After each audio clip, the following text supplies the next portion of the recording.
السلام عليكم ورحمة الله وبركاته.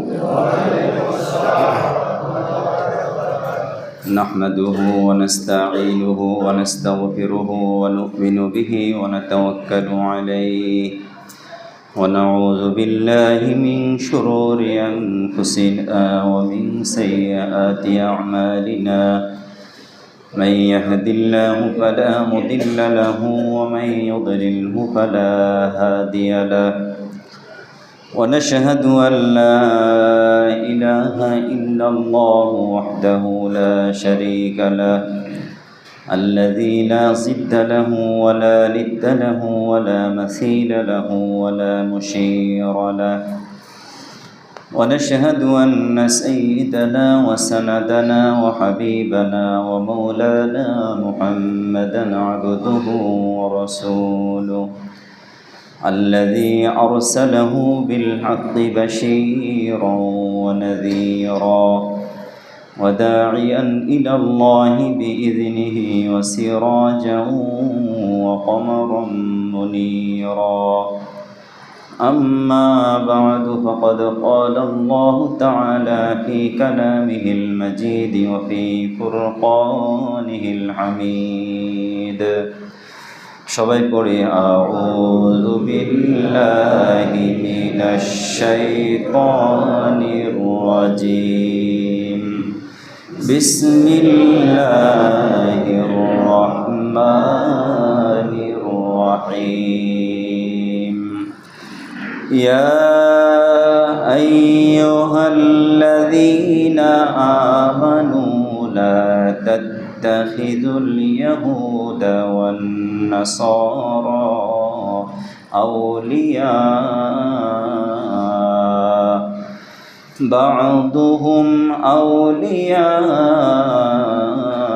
بعض ومن يتولهم منكم فإنه منهم. إن الله لا يهدي القوم الظالمين. وقال رسول الله صلى الله عليه وسلم من رأى منكم منكرا فليغيره بيده فإن لم يستطع فبلسانه وإن لم يستطع فبقلبه وذلك أضعف الإيمان أو كما قال عليه الصلاة والسلام. وقال تعالى في شان حبيبه آمرا ومخبرا إن الله وملائكته يصلون على النبي يا أيها الذين آمنوا صلوا عليه وسلموا تسليما. اللهم صل على محمد وعلى آل محمد كما صليت على إبراهيم وعلى آل إبراهيم إنك حميد مجيد. اللهم بارك على محمد وعلى آل محمد كما باركت على إبراهيم وعلى آل إبراهيم إنك حميد مجيد. মুআজ্জাজ মুহতারাম, সম্মানিত মুসল্লিয়ান কিরাম, সর্বপ্রথমেই আল্লাহ রাব্বুল আলামিনের অসংখ্য অগণিত শুকরিয়া আদায় করি, যিনি আমাদেরকে এই প্রতিকূল পরিস্থিতিতে সমগ্র বিশ্ব মুসলিম উম্মার যখন ভয়াবহ বিপদ, এই বিপদের মুহূর্তে আজকের এই পবিত্র জুমার দিনে আল্লাহ রাব্বুল আলামিনের সন্তুষ্টি অর্জনের লক্ষ্যে আল্লাহ পাকের ঘরে আসার তৌফিক দিলেন। যে মহান আল্লাহ সুবহানাহু ওয়া তাআলা তাঁরই দেওয়া জবান দিয়ে তাঁরই শেখানো ভাষায় কালিমাতে শুকর আদায় করে সবাই পড়ি আলহামদুলিল্লাহ। ربنا لك الحمد حمدا كثيرا طيبا مباركا فيه يا ربي لك الحمد كما ينبغي لجلال وجهك وعظيم سلطانك। প্রশংসা করলাম কার? সকল প্রশংসার একমাত্র মালিককে আল্লাহ তাআলার প্রশংসা করে শুরু করছি। সাথে সাথে সবাই একবার অন্তর থেকে পড়ে নেই সাল্লাল্লাহু আলাইহি ওয়াসাল্লাম। আল্লাহ রাব্বুল আলামিনের প্রশংসা এবং নবীজি সাল্লাল্লাহু আলাইহি ওয়াসাল্লামের উপরে দরুদ ও সালাম পেশ করে আমরা অতীব গুরুত্বপূর্ণ একটি বিষয় নিয়ে আলোচনা করব। বিষয়টি হলো আমাদের বন্ধু কারা, আমাদের শত্রু কারা। বন্ধু চেনার প্রয়োজন আছে, শত্রুকেও চেনার প্রয়োজন আছে, আছে কিনা বলেন? আল্লাহ রাব্বুল আলামিন আমাদেরকে লক্ষ্য করেই বলছেন, ইয়া আইয়ুহাল্লাযীনা আমানু, হে বিশ্বাসীগণ, যারা কালিমায় বিশ্বাস করো, আমাকে স্রষ্টা বলে যারা মেনে নিয়েছো মনে প্রাণে বিশ্বাস করে, এবং আমার রসুলকে যারা রসুল হিসাবে স্বীকৃতি দিয়েছ, যারা পরকালকে বিশ্বাস করো, তোমরা অবশ্যই সতর্ক থাকবে লা তাত্তাখিযুল ইয়াহুদা ওয়ান নাসারা আউলিয়া। ইহুদি এবং নাসারা, ইহুদি কারা, নাসারা কারা, এটা আমরা সবাই জানি। ইহুদি কারা? কারা? বনি ইসরাইল। বনি ইসরাইলরা ইহুদি নাকি? আল্লাহ রাব্বুল আলামিন সূরাতু বনি ইসরাইল নাজিল করেছেন তাদের শানে, এবং কোরআনুল কারীমের 114টি সূরা, সূরা বাকারা, সূরা আলে ইমরান, এরপরে সূরাতুন নিসা, সূরাতুল মাইদা, সূরাতুল আনআম, সূরাতুল আরাফ, আনফাল, তাওবা, হুদ, এভাবে 114টি সূরার মধ্যে প্রায় প্রত্যেকটা সূরায় আল্লাহ রাব্বুল আলামিন মুমিনদেরকে সতর্ক করে দিয়েছেন, তোমাদের বন্ধুদেরকে চিনে নাও, সুবহানাল্লাহ, এবং শত্রুদেরকে জেনে নাও। এজন্য শত্রু যদি না চিনি তাহলে আমরা কিভাবে চলব? শত্রু আমার ঘরেও থাকতে পারে, ঘরের বাইরেও থাকতে পারে, সমাজের সর্বক্ষেত্রে আমার আপনার শত্রু থাকতে পারে, পারে কি পারে না? এজন্য আল্লাহ রাব্বুল আলামিন সতর্ক করে দিয়েছেন অসংখ্য জায়গায়। তা আমি যে আয়াত তেলাওয়াত করেছি, এই আয়াতে কারিমা সূরাতুল মাইদার 51 নম্বর আয়াত। আয়াত নম্বর কত? 51। আল্লাহ তাআলা বলেন লা তাত্তাখিযু, যে তোমরা গ্রহণ করো না, আল ইয়াহুদ, ইহুদিদেরকে, ওয়ান নাসারা, এবং খ্রিস্টানদেরকে, আউলিয়া। আউলিয়া শব্দের অর্থ অভিভাবক অথবা বন্ধু, যাকে আমরা বিভিন্ন সময় অসময় আপন মনে করতে পারি। আমাদের প্রিয়জনকে আমরা যেমন বিপদের সময় কাছে থাকতে খুব আনন্দ বোধ করি, প্রিয়জন বিপদে যদি কাছে থাকে তাহলে কি লাগে? ভালো লাগে। ঠিক আল্লাহ রাব্বুল আলামিন বলছেন, তোমাদের ভালো লাগার মানুষ এবং ভালো লাগার জাতি কিন্তু ইহুদি এবং খ্রিস্টান নয়। এটা কে বলেছেন? লা তাত্তাখিযুল ইয়াহুদা ওয়ান নাসারা আউলিয়া। কেন তারা ভালো লাগার মানুষ না? কেন তোমাদের বন্ধু হবে না বা বন্ধু হতেও পারে না? কারণ বা'দুহুম আউলিয়া ও বা'দ, তারা কিন্তু পরস্পর একে অপরের সাথে, এই যে আমার আঙ্গুল যেমন একটা আরেকটার সাথে কি জড়িত, ঠিক একে অপরের সাথে তারা এরকম মুষ্টিবদ্ধ। কাদের মোকাবেলায়? আমাদের মোকাবেলায়। আমরা কারা? ইয়া আইয়ুহাল্লাযীনা আমানু, আমরা যারা ঈমানদার, আমাদের বিরুদ্ধে তারা কি ঐক্যবদ্ধ। এটা কি বিশ্বাস করেন? এটা কার কথা? আল্লাহর কথা। কারণ আমরা প্রত্যেক নামাজে আল্লাহর কাছে প্রার্থনা করি, ইহদিনাস সিরাতাল মুস্তাকিম, যে হে আল্লাহ, আপনি আমাদেরকে সহজ সরল পথ দেখান। বলি আমিন। যেই পথ জান্নাতের পথ, যেই পথ সফলতার পথ, যেই পথে চললে আল্লাহ তাআলার সন্তুষ্টি অর্জন করা যাবে, আল্লাহ পাক খুশি হবেন, এমন পথের জন্য আমরা আল্লাহর কাছে প্রত্যেক নামাজে সূরা ফাতিহায় প্রত্যেকবার বলতে থাকি, সবাই বলি ইহদিনাস সিরাতাল মুস্তাকিম। কার পথে? সিরাতাল্লাযীনা আন'আমতা আলাইহিম গায়রিল মাগদুবি আলাইহিম ওয়ালাদ-দাল্লিন। বলি আমিন। কি দোয়া করলাম? এমন পথে আপনি আমাদেরকে চালান, আন'আমতা আলাইহিম, যাদেরকে আপনি দুনিয়াতে এবং আখিরাতে উভয় জাহানে সফলতা দান করেছেন, যাদের উপরে আপনি অসংখ্য নিয়ামত দিয়ে ধন্য করেছেন, যাদেরকে আপনার প্রিয় বান্দা করেছেন।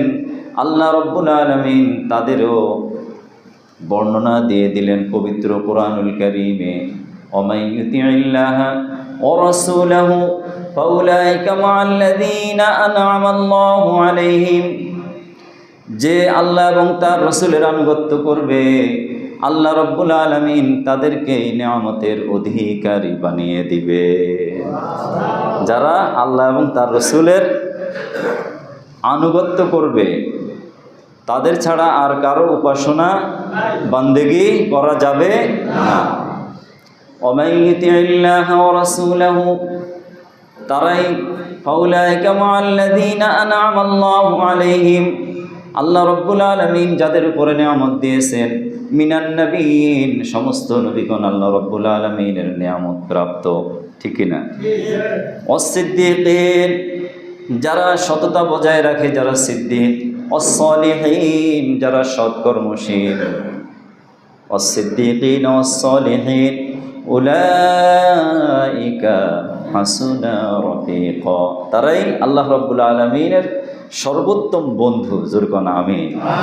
আমরা যেন তাদের অন্তর্ভুক্ত হতে পারি। সিদ্দিকিন এবং সালিহিনদের দরজা আমাদের জন্য রয়েছে, ঠিক কিনা বলেন? আর আমরা কি বলি?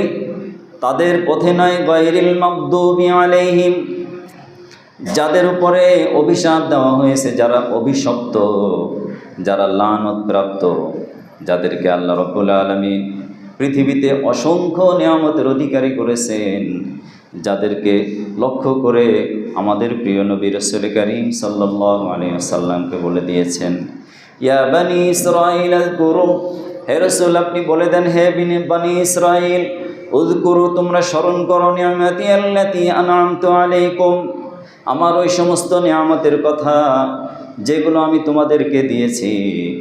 কি নিয়ামত দিয়েছি?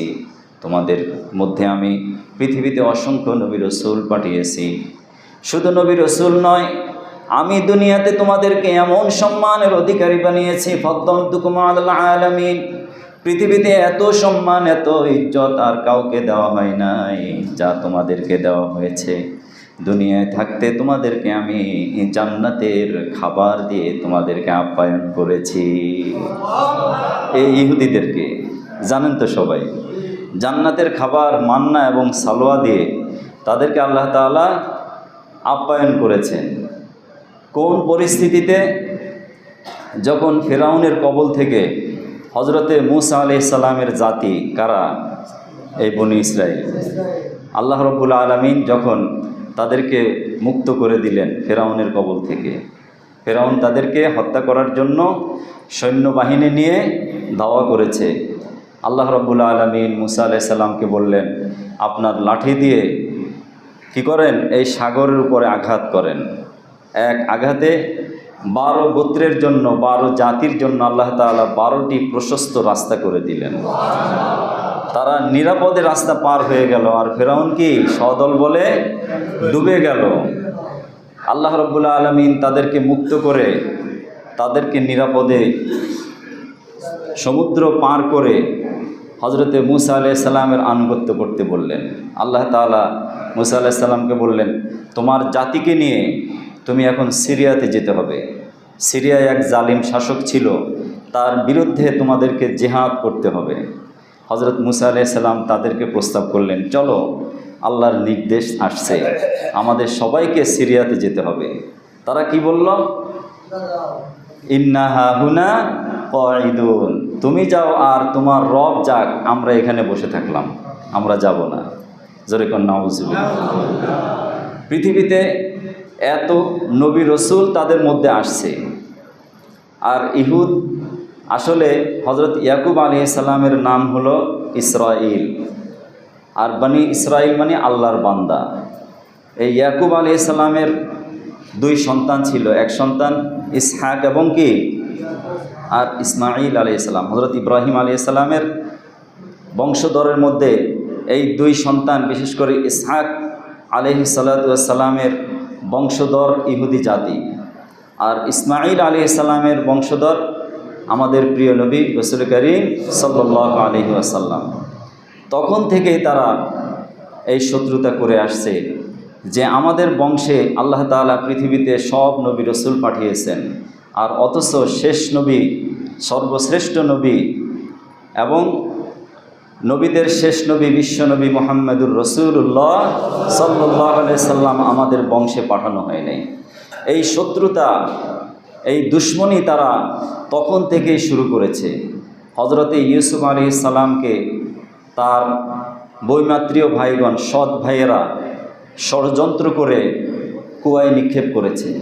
প্রথম তাদের চক্রান্ত ছিল যে না, বাবা যখন ইউসুফ আলাইহিস সালামকে এত বেশি ভালোবাসে, আমরা বাবার কাছে বলবো যে আমাদের ছোট্ট ভাইটাকে আপনি এত বেশি আদর করেন, একটু আমাদের কাছে দেন, আমরা তাকে নিয়ে একটু খেলাধুলা করব, আবার সন্ধ্যার আগে চলে আসব। বারবার শুধু বাবার কাছে প্রস্তাব দেয়, কিন্তু বাবা রাজি হয় না। বাবা জানে যে আমি ইউসুফ আলাইহিস সালামকে বেশি ভালোবাসি, এটা তাদের মনের ভিতরে একটা হিংসা, ঠিক কিনা বলেন? তারা এই হিংসাবশত আমার ইউসুফকে হয়তো তারা গুম করে ফেলবে। গুম কিন্তু তখন থেকে শুরু হয়েছে। এই গুম করবে অথবা তাকে হত্যা করে ফেলবে, আমার চোখের আড়াল করে ফেলবে। বাবা রাজি হয় নাই। তারপরেও তারা বলল যে বাবা আপনি কি বলেন, আমরা এতগুলো ভাই থাকতে আর আমাদের এই প্রিয় ভাইটার কোনো ক্ষতি হতে দেব না, আমরা তাকে মন প্রাণ দিয়ে, জান প্রাণ দিয়ে রক্ষা করব। অবশেষে হজরত ইয়াকুব আলাইহিস সালাম রাজি হলেন, তার কলিজার টুকরা সন্তান ভাইদের কাছে সমর্পণ করলেন। ভাইয়েরা তাকে নিয়ে কোথায় কি করলো? তারা কুয়ায় নিক্ষেপ করলো। কুয়ায় নিক্ষেপ করার পরে কি কঠিন ষড়যন্ত্র ইহুদি জাতি করেছে ইয়াকুব আলাইহিস সালামের এই সন্তানেরা, যে তারা প্রথমে কয়েকজন প্রস্তাব দিল যে তাকে এখান থেকে হত্যা করে আমরা মেরে ফেলি, চিরদিনের জন্য তাকে খতম করে দিই। কিন্তু ইয়াহুদা ছিল হজরত ইয়াকুব আলাইহিস সালামের বড় ছেলে, সে বলল যে না, তাকে আমরা মারব না, জানে মারব না, আমরা একটা কাজ করি, বিশাল একটা কুয়া আছে এই রাস্তায়, এই কুয়ার মধ্যে তাকে ফেলে দেই। কোনো কাফেলার সাথে, হয়তো কাফেলা যদি পানি উঠাতে যায় অথবা কোনো কারণে যদি সে বেঁচে যায়, বাবাও সন্তান হারাবে, আমরাও বাবার এই কাঁটা দূর করে দিলাম, আমরা তখন বাবার প্রিয় সন্তান হয়ে যাব। বাবার প্রিয় হওয়ার জন্য অনেক সন্তানেরা যেই ছেলেকে বাবা বেশি ভালোবাসে তার সাথে দুশ্মনী শুরু করে, আছে না নাই? তো তারাও এরকম করলো। কিন্তু আল্লাহ রাব্বুল আলামিন ইউসুফ আলাইহিস সালামের কুয়ার এক মুখ ছিল কুয়া, আরেক মুখ ছিল মিশরের অধিপতি, তিনি মিশরের প্রেসিডেন্ট হিসাবে আল্লাহ তাআলা তাকে দায়িত্ব দিয়ে দিলেন। সুবহানাল্লাহ। খাদ্যমন্ত্রীর দায়িত্ব থেকে সরাসরি মিশরের প্রেসিডেন্ট বানিয়ে দিলেন আল্লাহ তাআলা। যে আল্লাহ তাআলা ষড়যন্ত্র করার কারণে তাকে কুয়ায় নিক্ষেপ করা হয়েছে, সেই আল্লাহই তাকে আবার প্রেসিডেন্টের মর্যাদা দিয়ে দিয়েছেন। সুবহানাল্লাহ। এই জন্য আমরা দোয়া করি মাগদুবি আলাইহিম, যে অভিশপ্ত ওই সমস্ত জাতি থেকে আপনি আমাদেরকে রক্ষা করেন। সেই অভিশপ্ত কারা? এই ইহুদি জাতি। এই ইহুদিরা হজরতে মুসা আলাইহিস সালামকে যেমন কষ্ট দিয়েছে, হজরত ঈসা আলাইহিস সালামকে কষ্ট দিয়েছে, হজরত জাকারিয়া আলাইহিস সালামকে হত্যা করেছে, এরপরে আমাদের প্রিয় নবী রাসূল করিম সাল্লাল্লাহু আলাইহি ওয়াসাল্লামকেও তারা জানে মেরে ফেলার ষড়যন্ত্র করেছে। শুধুমাত্র চক্রান্ত করে নাই, তারা যেহেতু আগে নবী রাসূলদেরকে হত্যা করার একটা প্রবণতা তাদের মধ্যে ছিল, এবং তাদের এই চক্রান্তের শেষ পর্যায়ে এটা ছিল মদিনাতে যখন নবীজি মক্কা থেকে হিজরত করে গেলেন আল্লাহর নির্দেশে, মক্কাকে তিনি নিজের স্বদেশ ত্যাগ করে নিজের বাড়ি ভিটা সব ছেড়ে যখন মদিনাতে গেলেন, মদিনার লোকেরা তাকে সাদর সম্ভাষণ জানিয়ে সবাই গ্রহণ করে নিল। কিন্তু ইহুদি জাতি তখন মদিনাতে 3টা গোত্র ছিল বড় বড়, বনি নজির, বনি কায়নুকা, বনি কুরাইজা। তো আল্লাহর নবী বিশ্বনবী মুহাম্মদুর রাসূলুল্লাহ সাল্লাল্লাহু আলাইহি সাল্লাম ওই ইহুদিদের সাথে একটা শান্তি চুক্তি করলেন। তিনি মদিনাকে ইসলামী প্রজাতন্ত্র ঘোষণা দিলেন। এই চুক্তি তারা ঠিকই নবীজির সাথে করেছে, কিন্তু তারা চুক্তি ভঙ্গ করে নবীজির সাথে ওয়াদা খেলাপ করেছে, ভঙ্গ করেছে। এবং যখন তারা চুক্তি ভঙ্গ করে মদিনা থেকে, মুসলমানদের চিরশত্রু ছিল কুরাইশরা, মক্কার কুরাইশরা, কুরাইশদের সাথে গোপনে গোপনে তারা বিভিন্ন ষড়যন্ত্র করতে মুসলমানদের বিরুদ্ধে। যখন এটা জানাজানি হয়ে গেল, প্রিয় নবী জনাবি রাসূল করিম সাল্লাল্লাহু আলাইহি সাল্লামের এই রহম দিল, তখন ইহুদিদের জন্য একটু মাত্র তিনি অনুকম্পা এবং দয়া প্রদর্শন করেন নাই। তিনি ঘোষণা দিলেন, আখিরিজুল ইয়াহুদা মিন জাজিরাতিল আরব, যে আরব ভূখণ্ড থেকে সমস্ত ইহুদিদেরকে একেবারে উচ্ছেদ করে বের করে দাও। নবীজি সাল্লাল্লাহু আলাইহি সাল্লাম ইহুদিদেরকে আরব ভূখণ্ড থেকে বের করে দিলেন। দয়ার নবী, রহমতের নবী। কেন বের করলেন? কারণ আল্লাহ রাব্বুল আলামিন তাকে সতর্ক করে দিলেন, লাতাজিদান্না আশাদ্দান নাস, যে আপনি অবশ্যই অবশ্যই পাবেন মানুষের মধ্যে সবচেয়ে কঠোর, আদাওয়াতান, দুশ্মন হিসাবে, আপনার শত্রু হিসাবে, আপনার কি মানে আপনার জীবন নাশের কারণ হিসাবে যাদেরকে পাবেন, আদাওয়াতান লিল্লাযিনা আমানু, যারা ঈমানদার, যারা আল্লাহকে মানে, তাদের জন্য সবচেয়ে বড় শত্রু পাবেন আল ইয়াহুদ। কাদেরকে? আসতে বলেন, কাদেরকে পাবেন? ইহুদি। লাতাজিদান্না আশাদ্দান নাস, আপনি মানুষের মধ্যে সবচেয়ে কঠোর পাবেন, আদাওয়াতান, মুসলমানদের সবচেয়ে চরম শত্রু, জানের শত্রু, ঘরের শত্রু, গোপন শত্রু, প্রকাশ্য শত্রু। মুসলমানদেরকে প্রযুক্তি দিয়ে মারবে, মোসাদ দিয়ে মারবে, গোয়েন্দা দিয়ে মারবে, বিভিন্ন পণ্য দ্রব্য দিয়ে মুসলমানদেরকে স্লো পয়জন দিয়ে আস্তে আস্তে মারবে। ইহুদি জাতিরা সারা পৃথিবীতে এইভাবে গ্রাস করে আছে। ওই যে হজরত ইয়াকুব আলাইহিস সালামের সন্তান যেভাবে ষড়যন্ত্র করে হজরত ইউসুফ আলাইহিস সালামকে দুনিয়া থেকে বিদায় না করে তাকে বাঁচিয়ে রেখেছে, ইহুদিরাও ঠিক সেরকম চক্রান্ত করে যাচ্ছে। সারা পৃথিবীতে ইহুদিদের চক্রান্ত আছে না নাই? শুধুমাত্র বাংলাদেশে নয়, আজকে ইরানের উপরে ইহুদিরা কেন আক্রমণ করার সাহস পায়? ইতিহাস আপনারা জানেন, সবাই বোঝেন, প্রত্যেকেই জ্ঞানী মানুষ, আমরা সবাই সচেতন মানুষ, ইতিহাস সম্পর্কে আমাদের জানা আছে।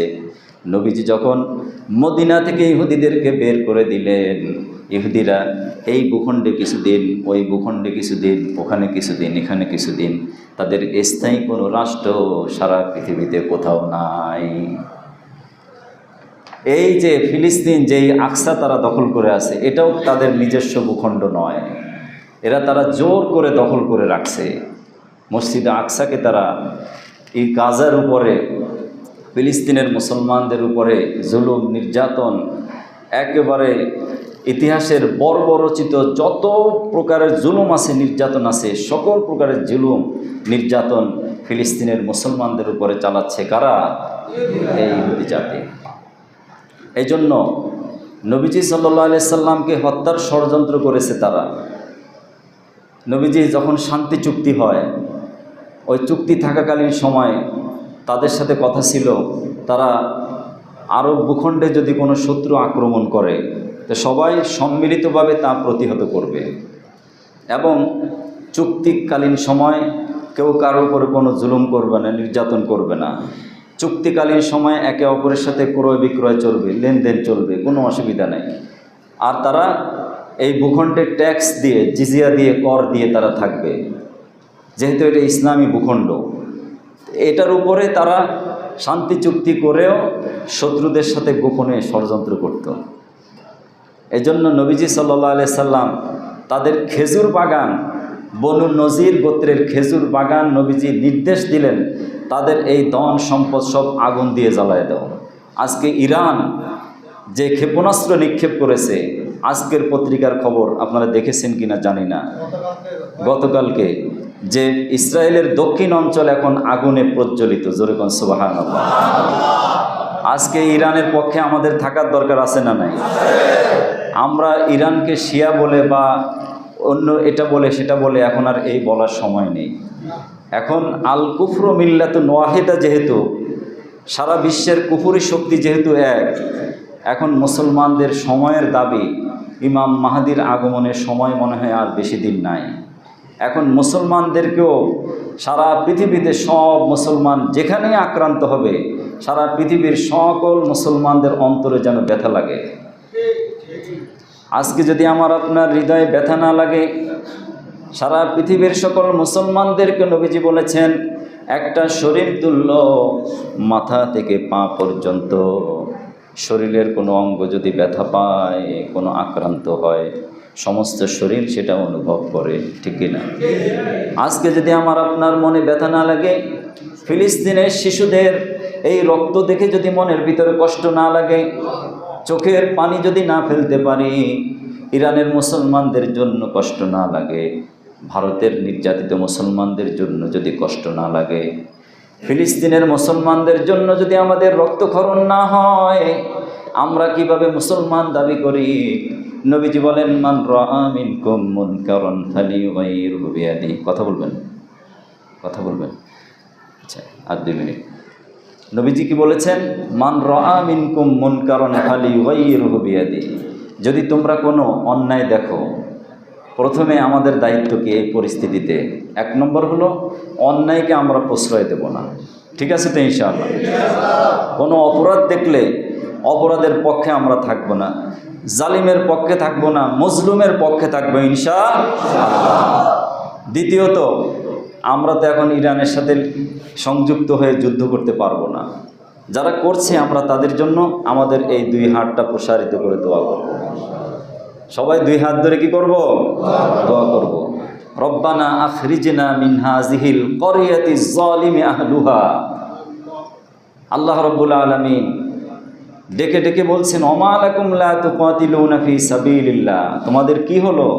তোমরা কেন আল্লাহর রাস্তায় ঐক্যবদ্ধভাবে কাফেরদের মোকাবেলা করছো না, লড়াই করো না? সেখানে এরকম অসহায় নারী, পুরুষ, শিশু, তারা তাদের ঘর থেকে বিচারিত, মায়ের সামনে সন্তানকে ধরে নিয়ে যাচ্ছে, বাড়ি ঘর জ্বালিয়ে দেওয়া হচ্ছে এবং তারা আল্লাহর কাছে ফরিয়াদ করছে, হে আল্লাহ, এই জালিমের জনপদ থেকে আপনি আমাদেরকে মুক্তি দেন, জোরে কোন আমিন। ওয়াজআল লানা মিন লাদুনকা ওয়ালিয়ান, এবং আপনার পক্ষ থেকে আমাদের জন্য একজন ভালো নেতা পাঠান, ভালো অভিভাবক পাঠান, যার নেতৃত্বে আমরা ঐক্যবদ্ধ হতে পারি, জোরে কোন আমিন। ওয়াজআল লানা মিন লাদুনকা ওয়ালিয়ান ওয়াজআল লানা মিন লাদুনকা নাসীরা। আল্লাহর কাছে আমরা ফরিয়াদ করি, আল্লাহ রাব্বুল আলামিন আপনার পক্ষ থেকে আমাদের জন্য সাহায্য পাঠান। কারণ চূড়ান্ত বিজয় কিন্তু আমাদেরই হবে ইনশাআল্লাহ। ইহুদিরা কিন্তু ওখান থেকে পালাবে, এটা নিশ্চিত থাকেন।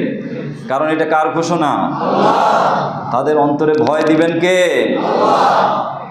আল্লাহ তাআলা নিজে বলছেন একজন মুমিনের নারায়ে তাকবীর 1000 কাফেরের মোকাবেলায় শুধু নারায়ে তাকবীরই যথেষ্ট, যদি ঈমান হৃদয়ে থাকে। এজন্য এই পরিস্থিতিতে আমরা প্রত্যেক ফরজ নামাজের পরে দোয়া করব যে হে আল্লাহ, আপনি ফিলিস্তিন, ইরান, বিশ্ব যত মুসলমানরা নির্যাতিত তাদেরকে আপনি সাহায্য করেন এবং তাদের পক্ষে আমরা থাকব। যখন কোনো অন্যায় দেখব অন্যায়ের প্রতিবাদ করব। যত ষড়যন্ত্র চক্রান্ত তারা করছে, তাদের যেই পণ্য যেগুলো আছে ইহুদিদের পণ্য, এটা আমরা বারবার শুধু বলি কিন্তু আমল করি না। আমরা চেষ্টা করব ইহুদিদের যত পণ্য আছে তার বিকল্প কোনো পণ্য যদি থাকে সেগুলো কিনবো। অন্তত আমার আপনার ঈমানের দায়িত্ব এতটুকু তো পালন করতে পারি। আল্লাহ তাআলা আমাদের সবাইকে আমল করার তৌফিক দান করে দেন। আমাদের